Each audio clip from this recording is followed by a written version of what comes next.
Olá, meu irmão, minha irmã, paz do Senhor Jesus, tudo bem, né?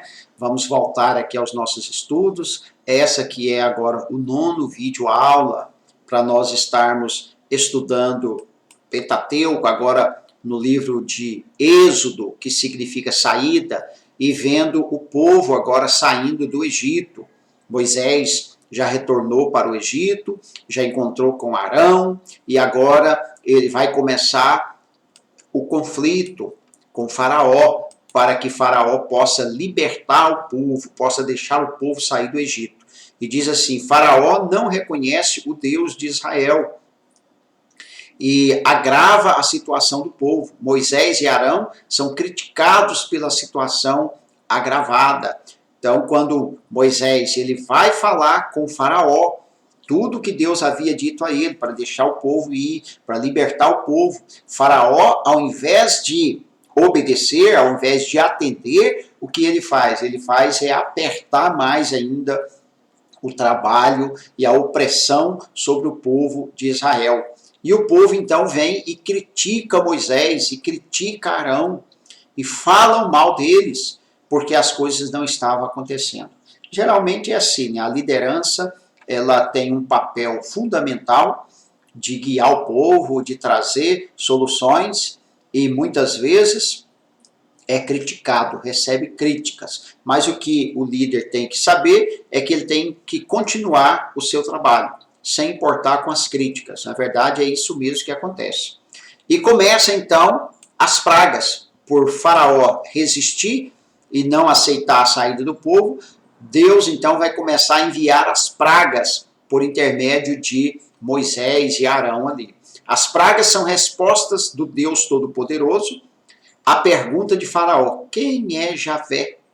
As pragas podem dividir-se em 4 grupos. Então, quando Moisés fala para Faraó deixar o povo ir, e ele pergunta quem é seu Deus, e ele vai dizer que é Javé, que é o Deus eu sou, e ele vai dizer quem é esse? Como que se menosprezando, porque Faraó ele também era uma espécie de divindade, né? E por causa disso, as pragas começam a acontecer para humilhar Faraó, para humilhar ali as divindades do Egito. E essas pragas, elas podem ser também divididas em 4 grupos, que sempre vai estar representando. Por exemplo, o primeiro grupo, repugnância, são acontecimentos de repugnância, que é água em sangue, rãs na terra, piolho como pó da terra. A segunda, com intensa dor, mosca em todas as casas, peste em todo o gado, deuses foram vencidos. Depois, sarna e úlcera nos homens e no gado, e há o outro grupo aqui, esse grupo de consternação, que é grande saraiva, Israel nada sofre, depois os gafanhotos em toda a terra e trevas em toda a terra. E por último, o luto, né? Que é a morte ali dos primogênitos, ou seja, pragas de morte dos primogênitos ali, que foi a última praga, a última das 10 pragas que Deus enviou sobre o Egito para forçar Faraó deixar o povo de Israel sair ali do Egito. E quando, com a morte dos primogênitos, é o momento em que Faraó se sente então convencido, se sente apurado com o que aconteceu, que até o primogênito dele também morreu, e ele, por fim, deixa o povo ir. E o povo sai, e a primeira coisa que eles fazem é a celebração da Páscoa ali no deserto. Diz, a morte dos primogênitos em todo o Egito, o povo hebreu seria protegido através da obediência à ordem do Senhor. Então, mesmo quando aconteceu todas estas pragas no Egito, e o povo estando lá no Egito, Israel estando lá no Egito, o acampamento deles não foi atingido por nenhuma dessas pragas. Tudo acontecia só com o povo egípcio, e eles estavam protegidos. Até mesmo a morte ali dos primogênitos. No gado deles, na família deles, ninguém sofreu com essas pragas. E então acontece a libertação. o faraó forçado então a deixar o povo sair. E vamos aqui o número 1, a partida. À meia-noite, enquanto os egípcios choravam os seus mortos, Israel podia partir rumo à liberdade. Então ele sai meia-noite, naquele momento bem tenebroso, né? Onde Israel está, onde os egípcios estão chorando a morte dos primogênitos. Faraó praticamente expulsa eles de lá para eles ir embora.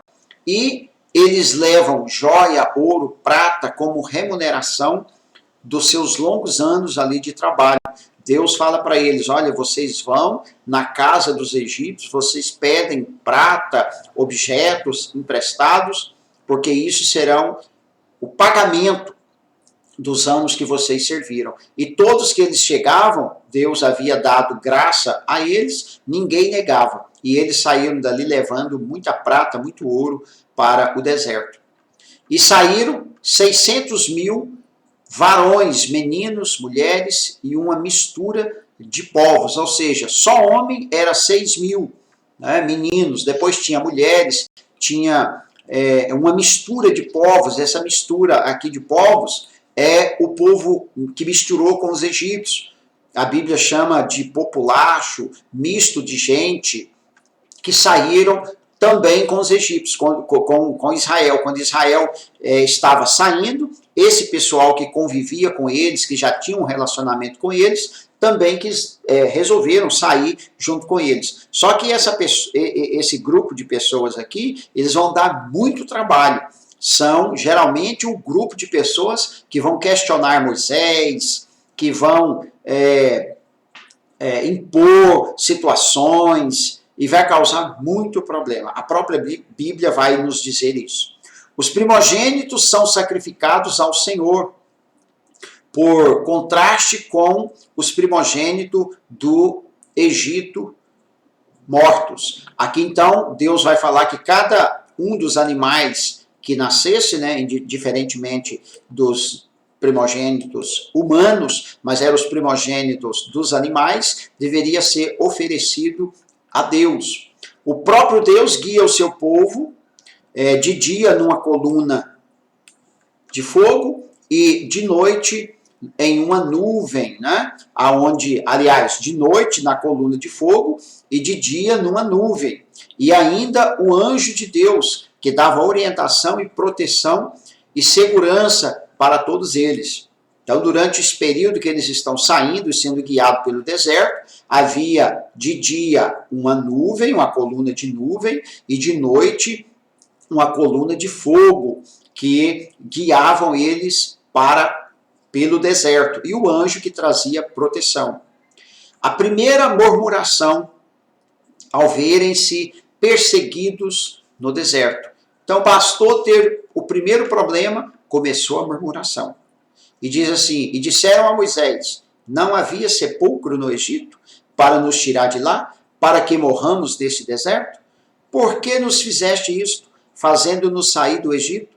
Não é esta a palavra que te falamos no Egito, dizendo, deixa-nos que sirvamos aos egípcios, pois que melhor nos fora servir aos egípcios do que morrermos no deserto.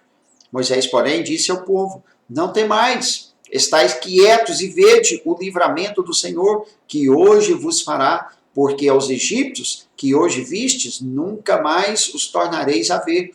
O Senhor pelejará por vós, e vós vos calareis. Aqui então, ou seja, bastou ter o primeiro obstáculo, que é quando eles chegam e se deparam com o mar vermelho na frente deles. Faraó se arrepende de ter libertado o povo e vem no encalço deles atrás, e eles estão nesta aflição, nessa situação, em Pinheirote, diante de Baal-Zephon, que é o local que eles estão, e eles começam já a reclamar, e já falar para Moisés, não, mas lá no Egito tinha lugar para nós morrer, sepulcro, lá tinha comida, para que você foi tirar nós de lá? E Moisés, com toda a paciência, diz, olha, o Senhor pelejará por vós, e vós vos calareis, ou seja, vocês vão ver o que Deus vai fazer e vocês vão calar a boca.